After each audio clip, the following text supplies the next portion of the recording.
Sa gitna ng matinding init, posibleng makaramdam ng paghina ng tubig gripo ang Metro Manila. Sa Cebu City, nauna nang isinailalim sa state of calamity ang halos 30 barangay dahil kulang sa supply ng tubig gripo. Nakatutok si Ivan Mayrina. Ito ang dating simbahan ng lumang bayan ng Pantabangan sa Nueva Ecija. Ilang dekada na mula nang kasama itong palubugin para bigyan daan ang Pantabangan Dam.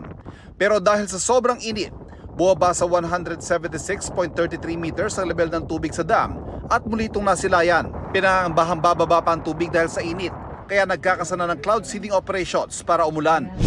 Sa Barangay Apas ng Cebu City naman, nakahilera mga drum na kailangang imbakan ng tubig dahil tuwing gabi lang may tubig gripo.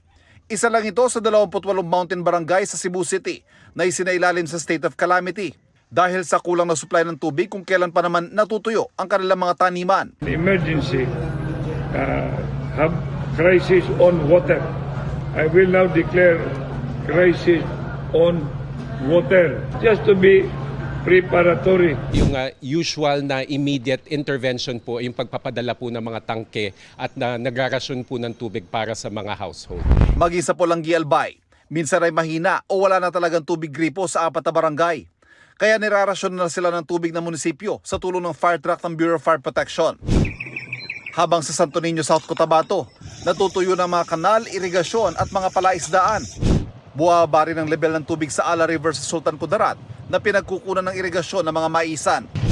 Dito sa Metro Manila, wala pa naman daw water crisis pero nagbabala ang Task Force El Nino na posibleng makaramdam ng paghina ng tubig. Dahil patuloy ang pag-init ng ating panahon, lumalakas ang konsumo ng mga household at syempre ifa-factor in na rin natin yung evaporation at lack of rainfall, may posibilidad na bumaba yan. Sa buong bansa, tuloy raw ang panawagan ng pamahalaan na magtipid sa tubig. Kaya si Aling Victoria ng Cebu, pinagbanlawan ng labada na lang ang ipinambuho sa palikuran.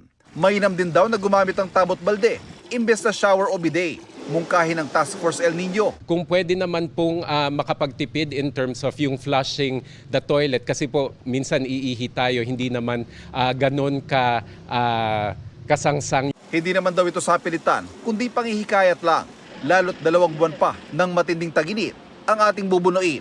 Para sa GMA Integrated News, Ivan Mayrina, nakatutok, 24 oras.